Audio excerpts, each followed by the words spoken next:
My name is Elyssa. I'm 31. I'll be 32 this year. I'm originally from Florida. I've been in Denver, Colorado for about 7 years now.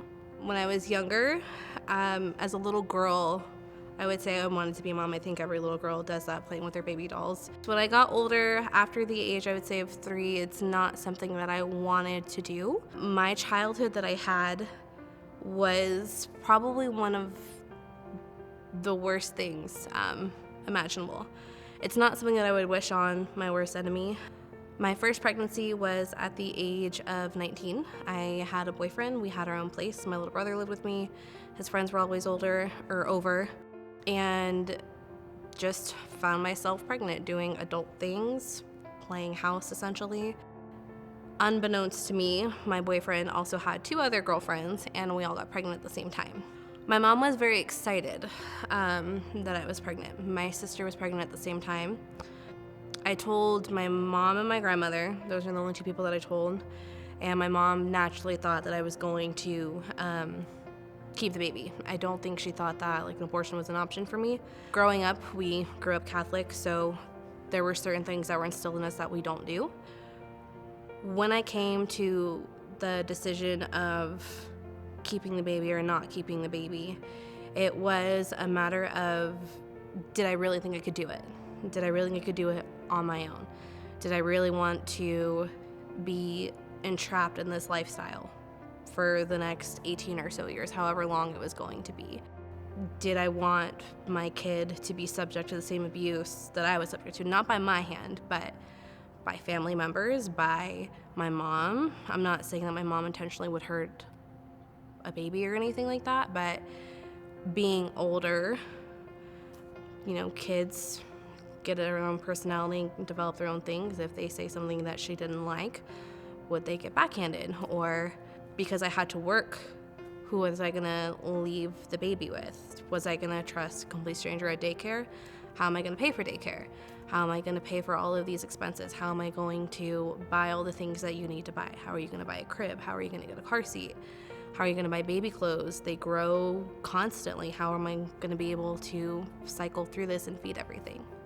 When I was younger, I had a friend in middle school. She was pregnant in 8th grade. She went to Planned Parenthood for OB services. So I called them up, made an appointment, and went to that Planned Parenthood, and they didn't talk to me about any options. They didn't say, well, are you sure that you want to do this? They just said, okay, this is what you're here for. You're here for an abortion. Okay, check in. This is what we're gonna do. Go wait in the waiting room. I did not go by myself. My grandmother did come with me because when I was there, I was presented with 2 different options. I could go under anesthesia and do that way, or I could do the prescription one where they give me the pills and then do that. They told me the difference between the 2 is that if I were to go under, that I would have to come back and have a follow-up appointment. If I did the pills, they would just write me a prescription and I would leave. I would never have to come back. And that's what I did because I didn't want to go back. It was the most uneasy, settling feeling that I've ever had experienced just sitting in the waiting room. They did not prepare me at all for what was to come. They did make it seem like the prescription was the easier option, that I didn't have to go under, didn't have to have a medical procedure or anything like that. They just very much made it seem like, here's the prescription, follow the directions, and you're gonna be fine. Here are these pads, use these specific pads to gauge or monitor your flow or how much you're bleeding, and if you're exceeding this number of pads in an hour, give us a call. I remember being extremely nauseous. I don't think it was related to the pregnancy. They did give me a prescription for ibuprofen. I do remember being in a significant amount of pain. Even with the 800 milligram tablets of ibuprofen that they gave me, I was still in a lot of pain. I could not move.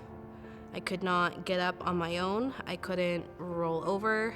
Once it kicked in and happened, I was stuck in my bed. There was no getting up. I couldn't even change the pads to check and see how much I was bleeding, which I was bleeding more than I should have been. So after the abortion or the termination, I was severely depressed. It was the worst decision that I have made in my life. I'm not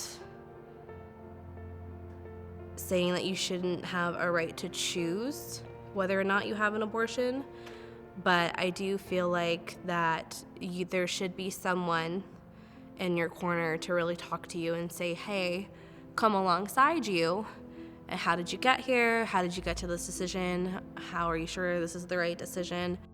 Any talk of resources if you want to keep the baby or even place the baby up for adoption, that was never discussed either as an option. It was just, are you going to have this procedure or are you going to take the pill? I was depressed for a very, very long time, and I swore to myself that if I ever found myself pregnant again, abortion would not be an option, no matter how bad my situation was, no matter how bad my outlook was. That was one of the worst things that I've ever experienced. And I've lost family members that I have grown up with. I've lost cousins and sisters and siblings that I have went through life with, and that was hard. Having the abortion and the aftermath of the abortion was one of the hardest things that I've done. I found myself pregnant again at, I believe, 25. I had my son, I just turned 26. Pregnant, in a stable relationship. We were living on our own. We were married. And it was just a blessing to be able to have a second chance and experience it again. After having my son, it was very, very, very joyful, very happy experience, but also it was kind of sad for me, just because if someone were to tell me back then what I know now, or giving me the right encouragement, or just encouragement in general, I don't think that I would have gone through with the abortion. So certain things make me a little bit sad, just knowing that that was a choice that I made, and that's something that I still have to carry. But since then, I have come to Christ and just basically surrendered all of my past, all of my future, all of my things that I've done to Him, and He's given me a great amount of peace, a great amount of joy, great amount of mercy and blessings. People don't really understand, I don't think, what it is to really walk through an abortion and try to come out the other side.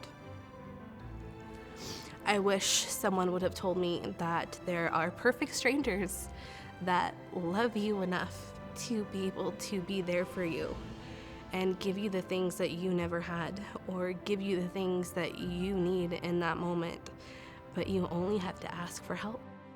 It does take a village to be able to raise a family or raise a kid, but you have that village. You just have to ask.